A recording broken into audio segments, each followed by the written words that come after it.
In this video, I want to talk about an easy way that you can test your Facebook ads at scale so you can scale up whether you're at a lower budget or you're at a higher budget, how you can get the best results and the best return on ad spend from testing things correctly.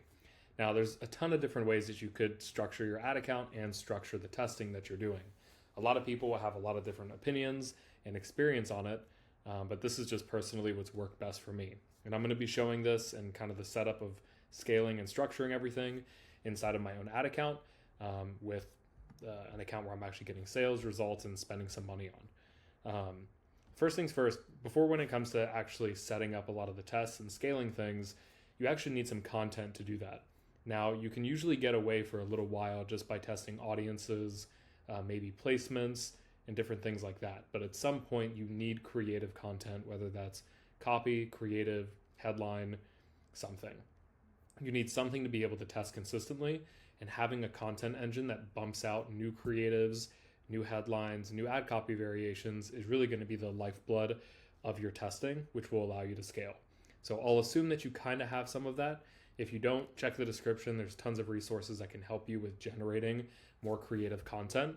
But with all that being said, I'll kind of show you a few different ways in this video that you can test without necessarily having a lot of content. And then I'll also assume that you do have some content. So it should fit really any scenario.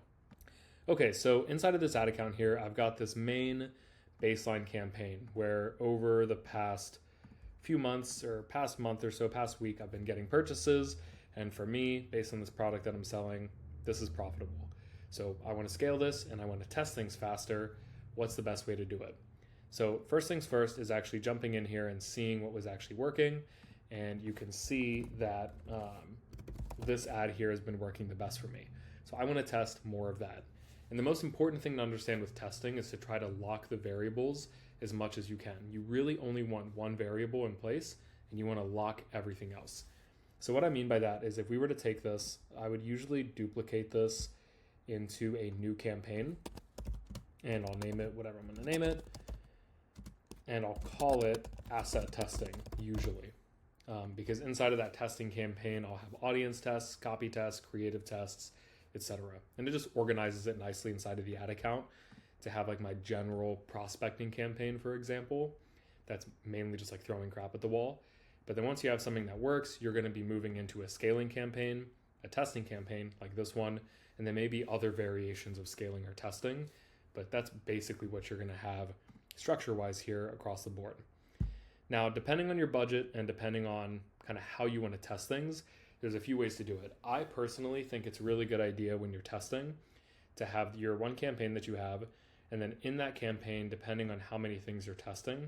So in this case, let's just assume I was testing 3 different things. Let's just say it was 3 different creatives.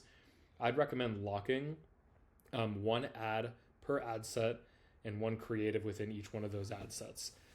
The reason why is because if you had this one ad set and 3 creatives in there, and say your budget was $25 a day, well, Facebook's going to decide where that budget goes. And what's annoying about that is you won't actually know what creative or what test you're doing is actually driving most of the results inside of your ads. So it's really important to have one ad per ad set so you can actually figure out what the heck is working and what isn't. So when it comes to setting these tests up, I like to basically name here what it is that I'm testing. So I'm testing creative in this one, and this is a broad audience, and this is Advantage Plus.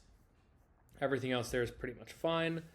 I'm going to be a little bit more aggressive with these tests here and keep it at about $75 a day. This broad audience is fine. And then I'm just going to test creative. So the only thing I'm really going to be testing here is the image itself. I'm not going to change the copy. I'm not going to change the headline. I'm not going to change anything else but the creative itself. And that's super important. A lot of people will test a lot of different things. That's kind of what your prospecting campaign is for, is you want to be kind of throwing crap at the wall in that case, seeing if you can pick up any kind of winners or example of winners. And then from there, you can kind of dial it in more at the testing. So I'll go ahead and set all this stuff up. Another super important thing is Facebook is pushing for these AI enhancements. And they tend to ruin a lot of performance because what's happening is you'll have an ad and they'll add music on it or 3D animation or text improvements. The issue with that is if they add music to it, you don't know if the music is helping it perform or if your actual creative is helping as well. Okay, so once all those tests are set up, I'll go ahead and publish the campaign. And that's essentially how you should be structuring your tests. One ad per ad set, all of them kind of at an appropriate budget to actually make sure you get results, and structure it in a separate ad campaign. Now, the other way that you can test a few things without necessarily needing a lot of new assets themselves, because those tests structurally, that's how I would recommend doing it. But let's say you maybe don't have as much budget, and maybe you don't even have too many creatives. How can you keep the momentum up? So this is an ad that's doing well for me. I wanted to keep doing that.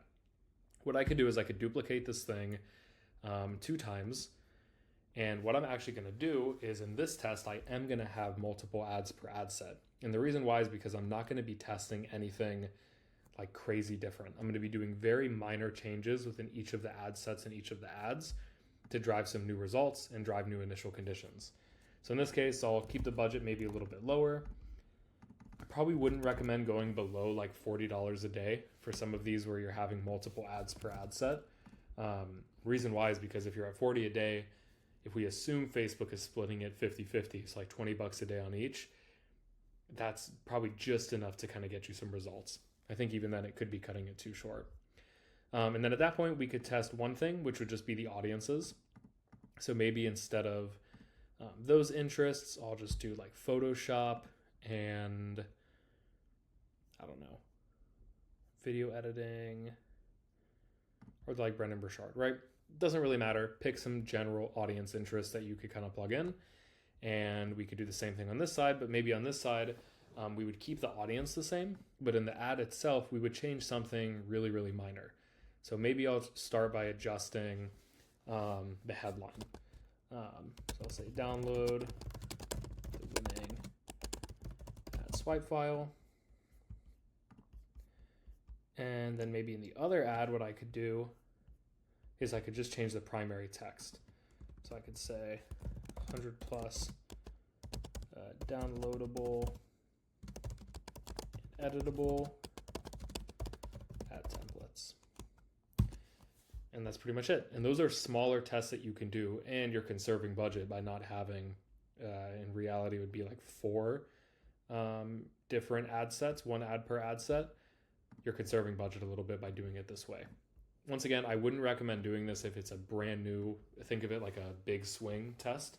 It's like a brand new creative or a brand new piece of copy. These are slight adjustments to what's already been running and what's already been working. And that's pretty much it. That's how I like to test things inside the Ads Manager in one really easy way. First off, it's by having a separate ad asset testing campaign, 1 ad per ad set, testing big swing ideas, big creatives, new pieces of copy, brand new audiences, etc. The other side, I will keep the winner and I will duplicate it with multiple ads per ad set and test small changes, headlines, small changes to the audiences, small change to the age ranges, and things like that. Now I have other videos on my channel, and I'll probably make more in the future where you can actually test by scaling. So you can take a winner, duplicate it into a scaling campaign. Depending on how you play with the budget, you could scale ads that way. But that's all for this video. I hope you enjoyed it. If you're looking for more resources for paid ads, check the description below and join the #1 paid ads community on Skool, totally free. And without anything else to say here, test ads, track them, use the data to kind of guide your decisions, and I'll see you in the next video.